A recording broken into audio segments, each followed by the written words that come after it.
کیا تم اے بیوقوف اور کم عقل لوگوں اس طرح خدا کو بدلا دو گے؟ سو ضمیر کے وسیلے انسان کے دل پر چوٹ لگتی ہے اور وہ توبہ کرتا ہے اور وہ خدا کے پاس آتا گناہوں کا اقرار کرتا ہے اور اس کی روحانی حالت بھی تبدیل ہو جاتی ہے۔ اور جب ہم حجی اور ذکریہ کی نبوتوں کو پڑھتے ہیں تو ہم دیکھتے ہیں کہ انہوں نے پہلے ہی یہ کر رکھا ہے۔ صحیح۔ بھائی اسامہ، جب لوگ اپنا کام پھر سے کرنے لگے جو حجی اور ذکریہ کے ملامت کرنے کے باعث ہوا، تو کچھ لوگ اس میں رکاوٹ ڈالنے کو آئے اور کہنے لگے تم کون ہو اور کیا کرتے ہو؟ ان کا رد عمل کیا تھا؟ در حقیقت ان کا رد عمل باعزت تھا۔ جب انہوں نے ان سے پوچھا کہ تم کون ہو اور کیا کرتے ہو، اور انہوں نے کچھ نہیں چھپایا اور ان کا جواب دیا۔ شجاعت مند اور دلیرانہ تھا، وہ ایک ایماندار تھا۔ جو بات زیادہ قابل ستائش ہے یہ ہے کہ اس میں ایمان تھا، لہٰذا ان کا جواب دلیرانہ تھا۔ انہوں نے ان سے کہا یہ ہمارے نام ہیں، اور انہوں نے 2 یا 3 کو لے کر انہیں سامنے نہیں کیا کہ باقی پیچھے رہیں اور چھپ جائیں، نہیں، وہ بہت دلیرانہ تھے۔ اور ہمارا نام یہ ہے اور ہم زندہ خدا کے خادم ہیں۔ گویا کہ وہ کہنا چاہتے تھے کہ ہمارا ایک ہی بادشاہ ہے، ہمارا ایک عظیم خدا ہے جس کے ہم فرما بردار ہیں، اور ہم اسی کی فرما برداری کرتے ہیں جو کچھ انہوں نے وہ خدا کی کہتا بات ہے۔ کی۔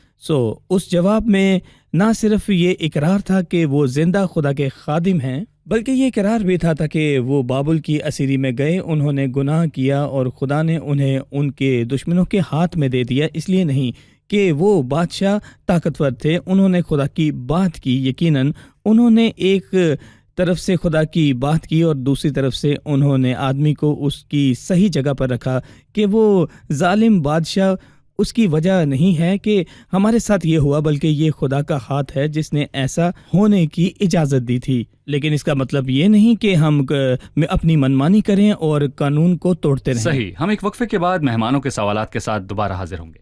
ناظرین، ایک وقفے کے بعد دوبارہ حاضر ہوتے ہیں، ہمارے ساتھ رہیے۔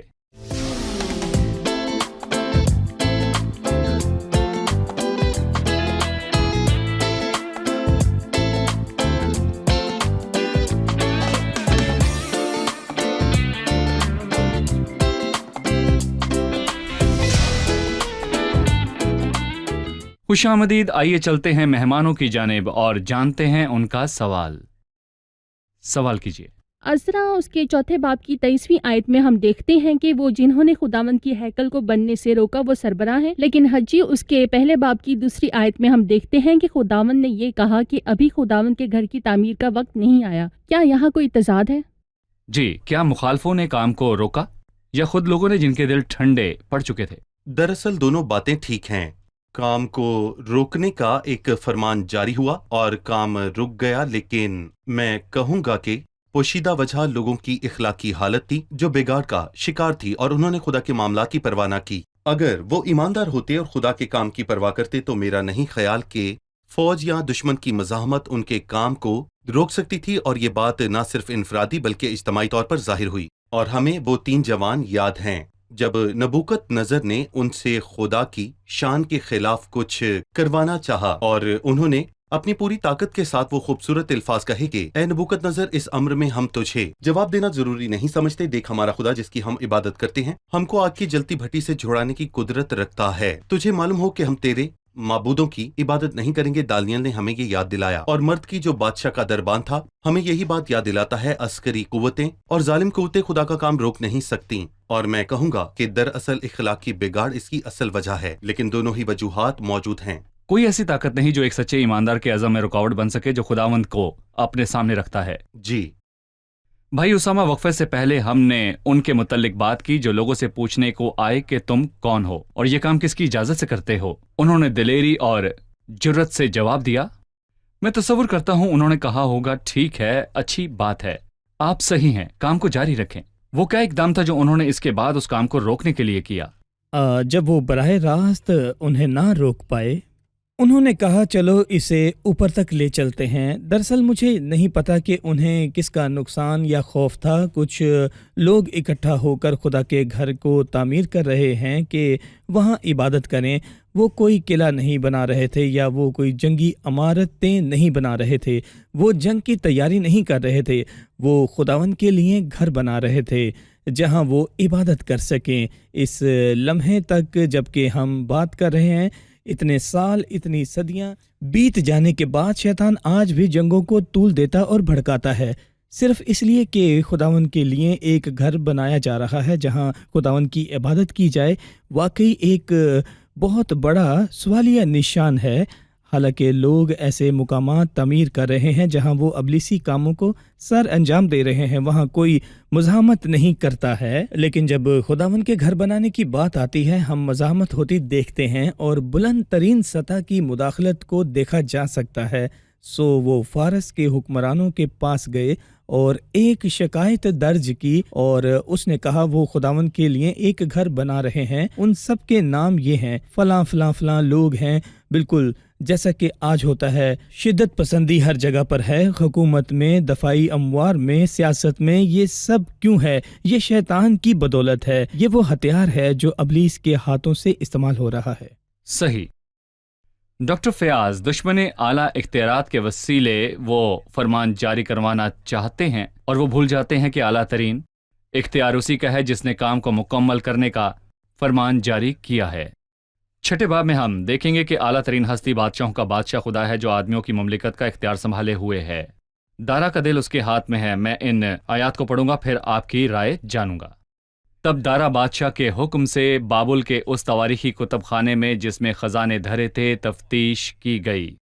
چنانچہ اختما کے محل میں جو مادے کے صوبے میں واقع ہے ایک تومار ملا جس میں یہ حکم لکھا ہوا تھا: خورس بادشاہ کے پہلے سال خورس بادشاہ نے خدا کے گھر کی بابت جو یروشلم میں ہے حکم کیا کہ وہ گھر یعنی وہ مقام جہاں قربانیاں کرتے ہیں بنایا جائے اور اس کی بنیادیں مضبوطی سے ڈالی جائیں، اس کی اونچائی 60 ہاتھ اور چوڑائی 60 ہاتھ ہو، 3 ردے بھاری پتھروں کے اور 1 ردہ نئی لکڑی کا ہو، اور خرچ شاہی محل سے دیا جائے، اور خدا کے گھر کے سونے اور چاندی کے برتن بھی جن کو نبوکت نظر اس ہیکل سے جو یروشلم میں ہے نکال کر بابل کو لایا واپس دیے جائیں، اور یروشلم کی ہیکل میں اپنی اپنی جگہ پہنچائے جائیں، اور تو ان کو خدا کے گھر میں رکھ دینا۔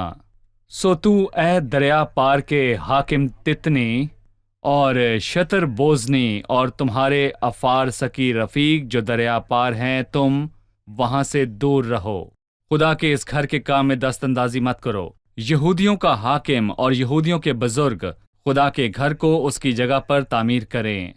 علاوہ اس کے خدا کے اس گھر کے بنانے میں یہودیوں کے بزرگوں کے ساتھ تم کو کیا کرنا ہے، سو اس کی بابت میرا یہ حکم ہے کہ شاہی مال میں سے یعنی دریا پار کے خراج میں سے ان لوگوں کو بلا توقف خرچ دیا جائے تاکہ ان کو رکنا نہ پڑے۔ ان شاندار الفاظ کے آخر تک میں پھر اس پر بات کرنا چاہوں گا کہ یہاں خدا کا اختیار کہاں ہے۔ سچ ہے کہ یہ شاندار الفاظ ہیں جن سے ثابت ہوتا ہے کہ ہمارے خدا کے پاس اختیار ہیں اور بادشاہ کا دل خدا کے ہاتھ میں ہے۔ وہ اسے پانی کی نالوں کی مانند جدھر چاہے پھرتا ہے، اور ہمارا خدا آج بھی کھانے والے کے منہ سے کھانا اور زبردست کے منہ سے مٹھاس نکالنے کی قدرت رکھتا ہے۔ اس خط کو دارا کے پاس بھیجنے سے پہلے میں خدا کے اختیار کو ان الفاظوں کو دیکھتا ہوں جو دشمن نے اس خط میں لکھے جو دارا کو بھیجا گیا، خاص کر کے جب انہوں نے اس بات کی طرف اشارہ کیا جو خدا کے لوگ کہہ رہے تھے کہ ان کے پاس خورس بادشاہ کی طرف سے بھیجا گیا فرمان ہے، اور انہیں لگا کہ خدا کے لوگ ہمارے ساتھ جھوٹ بول رہے ہیں۔ سو انہوں نے کہا کہ وہ ایک جھوٹا فرمان یا جھوٹا حکم دکھا رہے ہیں، اور شاید اسی سے دارا کی توجہ یہاں مرکوز ہوئی کہ اس میں خورس کی بات تھی، چونکہ دارا ایک عزت دار شخص تھا اور وہ خورس بادشاہ کی بہت عزت کرتا تھا۔ سو اس نے کھوج کی کہ کیا واقعی کوئی ایسا فرمان موجود ہے، مطلب کیا کوئی ایسا فرمان ہے جو خورس بادشاہ نے جاری کیا۔ سچائی یہ ہے کہ اس نے وہ فرمان حاصل کر لیا۔ وہ اپنے بڑوں کے فیصلوں کی قدر کرتا تھا اور وہ مادے اور فارس کا قانون بدلتا نہیں ہے۔ سو اس نے وہ خط بھیجا۔ دراصل میں بہت ہی خوبصورت اور حیران کن 3 چیزوں کو اس خط میں دیکھتا ہوں۔ پہلی بات، بادشاہ حکم دیتا ہے کہ خدا کے گھر کے کام کو شروع کیا جائے، اور نہ صرف یہ کہ اس نے خدا کے گھر کے کام کا حکم دیا بلکہ اس نے 8ویں اور 10ویں آیت میں اس کا حکم بھی دیا کہ اس کام کے لیے درکار تمام اخراجات بادشاہ کے خزانے سے لیے جائیں۔ اور دوسری بات یہ 11ویں آیت میں ہے، وہ خوفناک طور پر خبردار کرتا ہے کہ اگر کوئی خدا کے گھر کے کام میں رکاوٹ بننے کی کوشش کرے تو اس کے لیے کیا حکم لکھا ہے. اس کے گھر سے کڑی نکالی جائے اور اسے اسی پر چڑھا کر سولی دیا جائے. دھمکی ہے. نہ صرف یہ بلکہ اس کا گھر کوڑا خانہ بنا دیا جائے، وہ جو خدا کے کام کو روکنے کی جرت کرتا ہے. اور تیسری بات بہت ہی خوبصورت اور حوصلہ افزا ہے جو 10ویں آیت میں لکھی ہے کہ وہ کہتا ہے تاکہ وہ آسمان کے خدا کے حضور راحت انگیز قربانیاں چڑھائیں اور بادشاہ اور شہزادوں کی عمر درازی کے لیے دعا کریں. وہ خدا کے لوگوں سے اس لیے دعا کرنے کی درخواست کرتا ہے اور پتہ چلتا ہے کہ وہ ان کی اور خدا کی کتنی قدر کرتا تھا. یہ یقیناً خدا کے اختیار اور خدا کی شان کا اظہار ہے اور خدا کے لوگوں کا حسن ہے اور بہت ہی حوصلہ افزا بات ہے. خاص کر کے آج کے دور میں ہم تصور کر سکتے ہیں کہ ہر چیز کھو چکی ہے اور کچھ بھی قابو میں نہیں ہے، لیکن ہمیں یہ یاد رکھنا ہے کہ اختیار بس خدا کے پاس ہے اور وہ کھانے والے کے منہ سے کھانا اور بالکل زبردست بادشاہی کے منہ آسمانی سے ہے. مٹھاس نکالتا ہے. بھائی اسامہ، اس بات کو پورا کرنے کے لیے جب دارا نے یہ خط لکھا یا اس پیغام کی تصدیق کی تو یقیناً اس نے ضمانت دی، جاری کردہ حکم کے تحفظ کی ضمانت. کچھ ضمانتوں کا بتائیے جو اس حکم کو پورا کرتی ہیں. بالکل، دشمنوں نے یہ توقع کی کہ وہ دارا سے کام کو روکنے کے حوالے سے خط حاصل کریں گے. میرا خیال ہے کہ جبکہ لوگ بنا رہے تھے انہوں نے دل سے خداوند کے آگے یہ التجا کی کہ کیوں خداوند، ہم تو تیرے لیے ایک گھر بنانا چاہتے ہیں، ہم تیری عبادت کرنا چاہتے ہیں، تو نے دشمنوں کو ایسے کرنے کی اجازت کیوں دی؟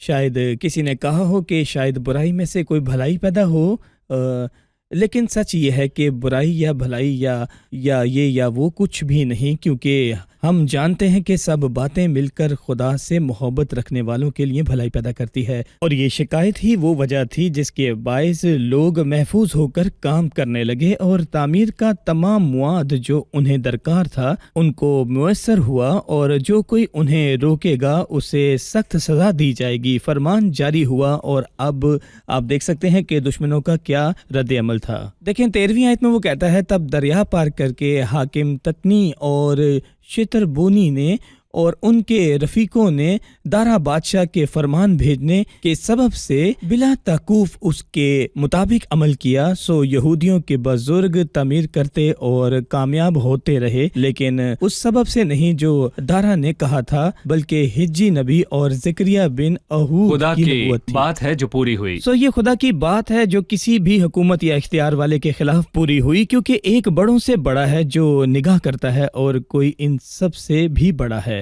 ہمارا ایمان ہے کہ سب باتیں مل کر خدا سے محبت رکھنے والوں کے لیے بھلائی پیدا کرتی ہے. انہوں نے لمبے عرصے تک ٹھہرنے کے بعد تعمیر کا کام دوبارہ شروع کیا. انہوں نے تعمیر 536 قبل از مسیح میں شروع کی اور دشمنوں نے مزاحمت کی، سو وہ سال تک رکے رہے دارا بادشاہ کی سلطنت کے 200 برس 520 قبل از مسیح میں، اور انہوں نے اس عمارت کو پھر سے تعمیر کرنا شروع کیا اور پھر انہوں نے 516 قبل از مسیح میں اسے مکمل کر لیا. صحیح. ایک آیت نے میری توجہ حاصل کی، میں پڑھنا چاہوں گا. اور ڈاکٹر اسامہ نے ہمیں بتایا کہ انہوں نے تعمیر کو مکمل کر لیا، خورس دارا یا ارتخشستہ بادشاہ کے حکم کے مطابق نہیں، بلکہ اس سے پہلے وہ کہتا ہے کہ انہوں نے اسرائیل کے خدا کے حکم اور خورس اور دارا اور شاہ فارس کے حکم کے مطابق اسے بنایا اور تمام کیا. یہ پہلے ان کے لیے خدا کے حکم سے پہلے. میں 2 آیات پڑھ کر ایک وقفے کی طرف جاؤں گا. 15ویں آیت سے، یہ مسکن ادار کے مہینے کی 3 تاریخ میں دارا بادشاہ کی سلطنت کے 6 برس میں تمام ہوا، اور بنی اسرائیل اور کاہنوں اور لاویوں اور اسیری کے باقی لوگوں نے خوشی کے ساتھ خدا کے اس گھر کی تقدیس کی، اور انہوں نے خدا کے اس گھر کی تقدیس کے موقع پر قربانی کی. انہوں نے بہت سی قربانیاں گزرانی جن کا تذکرہ ان آیات میں ہوا ہے. ایک وقفے کے بعد مہمانوں سے سوال لیں گے. ناظرین، ایک چھوٹے سے وقفے کے بعد دوبارہ حاضر ہوں گے.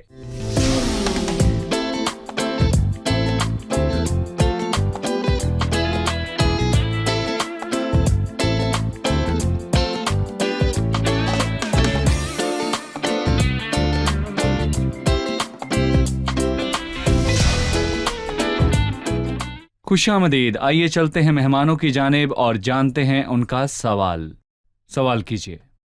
میرا سوال ہے، ہم پڑھتے ہیں کہ ہیکل کی تعمیر کے کام کے شروع ہونے کے بعد اس کی تقدیس ہوئی. ہیکل کی تقدیس سے کیا مراد ہے؟ لفظ تقدیس سے کیا مراد ہے؟ جی بھائی. تقدیس سے مراد کھولنا یا افتتاح کرنا ہے. میں مزید واضح کرتا ہوں کہ خدا کے کلام کے مطابق یہ اس جگہ کی تخصیص ہے اور مخصوصیت ہے جہاں خدا کی عبادت ہوگی، اور اس جگہ کو کھول کر لوگوں کو وہ ضروری باتیں بتائی اور میں کہوں گا کہ یاد بھی دلائی گئیں جو کہ خدا اور اس کے حضور قربانی گزراننے سے تعلق رکھتی ہیں۔ اور اس سے پہلے کہ ہم سلیمان کی ہیکل کے بارے میں پڑھیں، لیکن میں کہوں گا کہ پہلی ہیکل کی تخصیص اور اس ہیکل کی تخصیص میں بہت زیادہ فرق ہے۔ میں کہوں گا کہ پہلی ہیکل کا منظر بہت ہی شاندار تھا۔ میرے خیال میں 22,000 قربانیاں وہاں گزرانی گئیں اور 1,20,000 بھیڑیں تھیں۔ اس بار قربانیوں کی تعداد کم تھی کیونکہ وہ سادہ لوگ تھے اور یہ چھوٹی چیزوں کا دن تھا۔ ہیکل کی تخصیص میں آگ آسمان سے نازل ہوئی اور وہ جگہ جلال سے بھر گئی کیونکہ وہاں عہد کا صندوق بھی تھا۔ صندوق کھل چکا ہے اور وہ نہیں جانتے کہ وہ کہاں ہے اور آج تک وہ اس کی جگہ سے ناواقف ہیں۔ ہم آگ نازل ہونے اور جلال سے بھرنے کے بارے میں نہیں پڑھتے، لیکن ویسے وہ بہت خوشی میں تھے۔ اور میں کہوں گا کہ کاہنوں نے انہیں خدا کی عبادت سے اور قربانی گزراننے کے حوالے سے انہیں باتیں یاد دلائیں۔ انہوں نے قربانیاں گزرانی اور خوشی منائی اور پھر انہوں نے بے خمیری روٹی کی عید منائی۔ میں یہاں اور کچھ کہنا چاہوں گا کہ آج خدا کی ظاہری ہیکل یہاں نہیں ہے، بلکہ ہیکل ہمارے اندر ایمانداروں کے لہٰذا کوئی قربان گاہ بھی نہیں ہے۔ اس لیے ہیکل یا قربان گاہ کی تصدیق بھی وجود نہیں رکھتی، کیونکہ ہم فضل کے دور میں ہیں اور خداوند یسوع ہی سب سے بڑی قربانی ہے۔ اس نے کام کو پورا کیا ہے کیونکہ اس نے صلیب پر کہا کہ تمام ہوا۔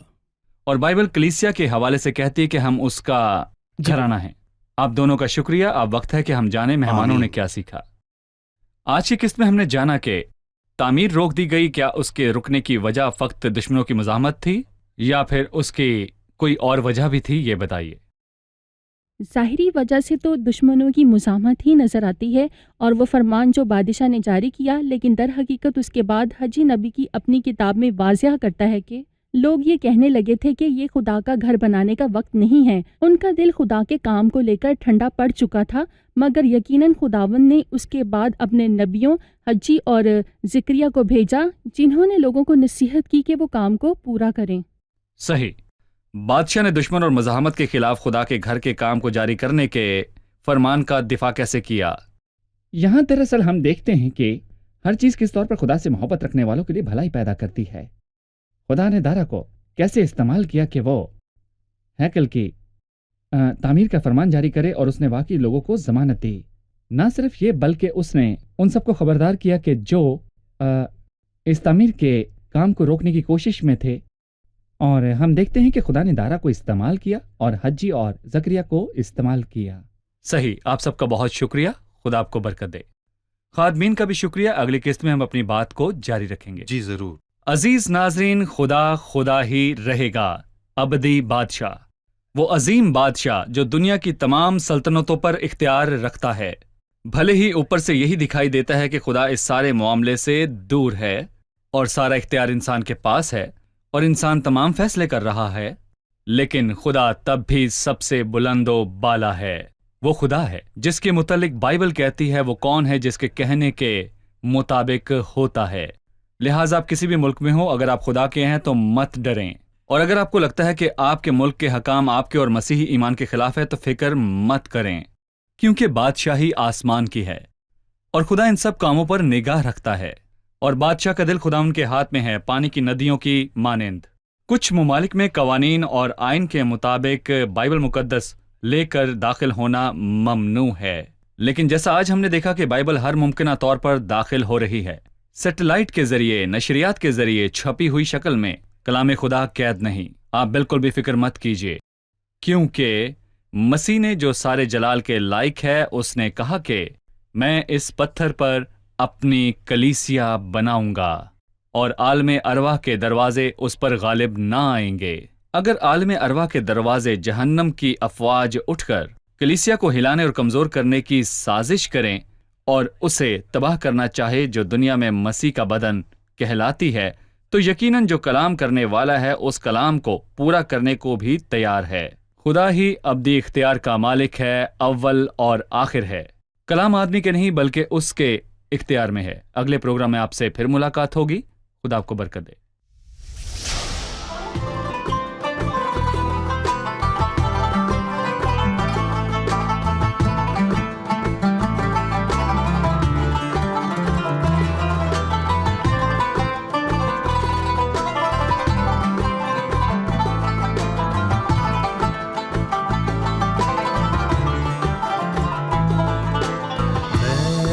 لي سواك يا سيدي، حياتي رضاك يا سيدي، ما لي سواك يا سيدي، حياتي رضاك يا سيدي، أنت متكلي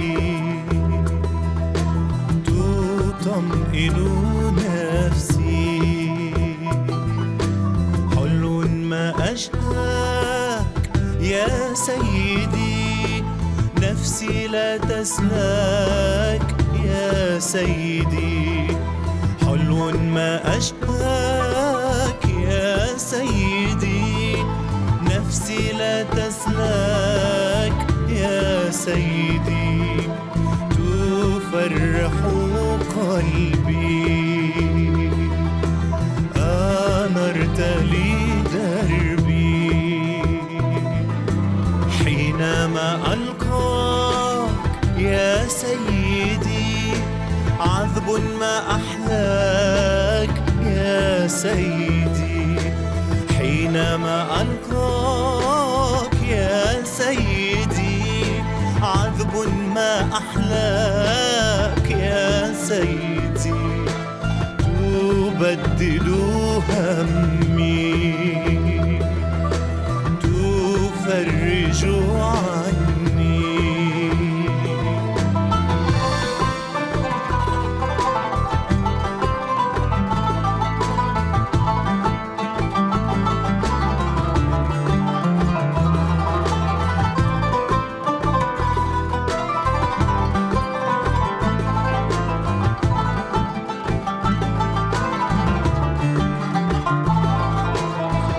وسط الأشواك يا سيدي، عيناي تراك يا سيدي، في وسط الأشواك يا سيدي، عيناي تراك يا سيدي، تضمد جرحي، تجدد فرحي، نفسي في حماك يا سيدي، عيني لعلاك يا سيدي، نفسي في حماك يا سيدي، عيني لعلاك يا سيدي، قوتي حبك، صخرتي وعدك.